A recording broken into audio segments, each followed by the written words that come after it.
வணக்கம் நண்பர்களே. டிஎன்எஸ்டிசி வேலைவாய்ப்பை பற்றி ஒரு சின்ன அப்டேட்டை பற்றி பார்க்கலாம். வாங்க வீடியோக்குள்ளே போகலாம். டிஎன்எஸ்டிசி தமிழ்நாடு அரசு போக்குவரத்து கழகமாகும். இது இந்தியாவில் மிகப்பெரிய அரசு போக்குவரத்து நிறுவனங்களில் ஒன்றாகும். டிஎன்எஸ்டிசி பேருந்துகள் தமிழ்நாடு முழுவதும் மற்றும் அண்டை மாநிலங்களிலும் இயக்கப்பட்டு வருகின்றனர். டிஎன்எஸ்டிசி நிறுவனத்தில் பல்வேறு வேலைவாய்ப்புகள் உள்ளனர். இதில் ஓட்டுநர், நடத்துனர், உதவி பொறியாளர், மெக்கானிக், கணினி ஆபரேட்டர், கணக்கு அலுவலர், உதவியாளர், காவலாளி போன்றவை அடங்கும். டிஎன்எஸ்டிசி வேலைவாய்ப்புகளை பெற டிஎன்எஸ்டிசி இணையதளத்தில் பதிவு செய்து கொள்ள வேண்டும்.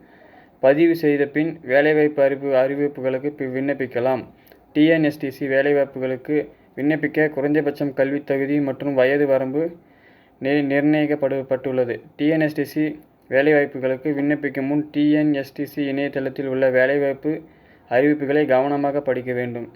டிஎன்எஸ்டிசி வேலைவாய்ப்புகளுக்கு விண்ணப்பிக்க கீழே உள்ள அடிப்படை தகுதிகள் இருக்க வேண்டும்.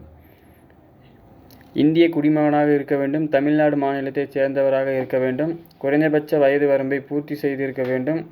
குறைந்தபட்ச கல்வித் தகுதியை பூர்த்தி செய்திருக்க வேண்டும். உடல் மற்றும் மன ரீதியான தகுதியாளர்களாக இருக்க வேண்டும்.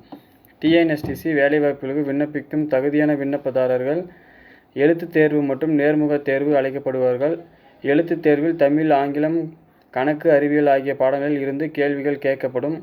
நேர்முக தேர்வில் விண்ணப்பதாரரின் தகுதிகள் மற்றும் திறமைகள் சோதிக்கப்படும்.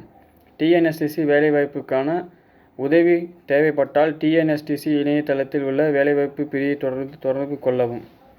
டிஎன்எஸ்டிசி நிறுவனத்தில் சமீபத்திய வேலைவாய்ப்பு அறிவிப்புகளை பெற டிஎன்எஸ்டிசி இணையதளத்தில் உள்ள வேலைவாய்ப்பு பிரிவை பகிர்கவும். ஓகே ஃப்ரெண்ட்ஸ், இந்த செய்தி தகவல் முடிவடைகிறது. இந்த செய்தி தகவல் பிடிச்சிருந்தால் லைக் பண்ணுங்கள், ஷேர் பண்ணுங்கள். மறக்காமல் நம்ம சேனலை சப்ஸ்கிரைப் பண்ணி பெல் ஐக்கனை கிளிக் பண்ணி வச்சுக்கோங்க. நன்றி, வணக்கம்.